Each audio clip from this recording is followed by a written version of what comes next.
love, I praise God for this beautiful moment to stand in front of you and to the people we love, and especially to our dear Lord.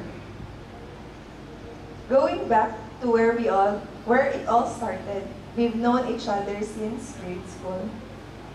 Ikaw yung tipong taong na may pagka-misteryoso at tahimik lang. Naging magka-classmates tayo. At doon din ako umpisa na pag-usap mo sa akin. At kinukulit ako. At alam kong crush mo na ako noon. Siya talaga ang una. Simula noon, hindi na nawala ang pangalang Paolo sa puso at isipan ko.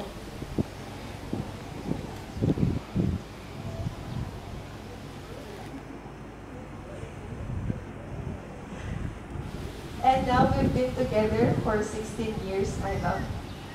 I thank God for blessing me with the most patient and understanding man. How diligently you handle my mood swings. At sabi nga niya, may toyo daw ako. How you can make me smile easily with your jokes and charms. Gaya ng maraming kwento, we all know that we don't have a perfect relationship.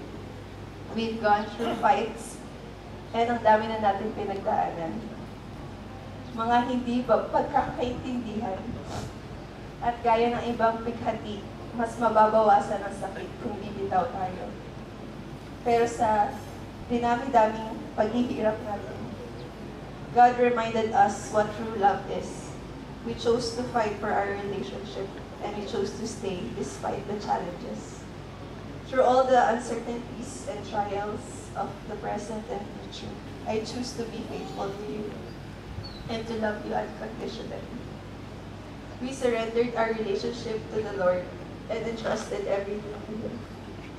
How amazing God is, and how He orchestrated our relationship throughout the years.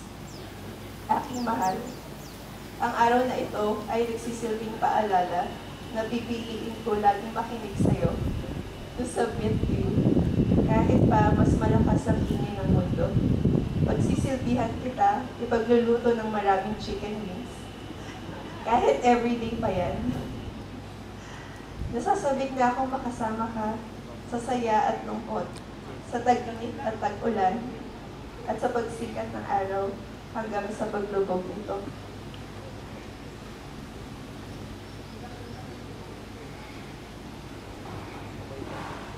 Ngayon, ikaw na ang aking tahanan at ang aking pahinga.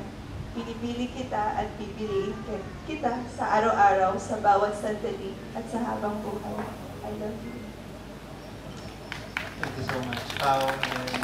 Napakagandang mga pangako.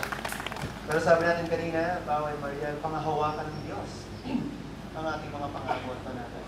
And you are not really bowing to one another.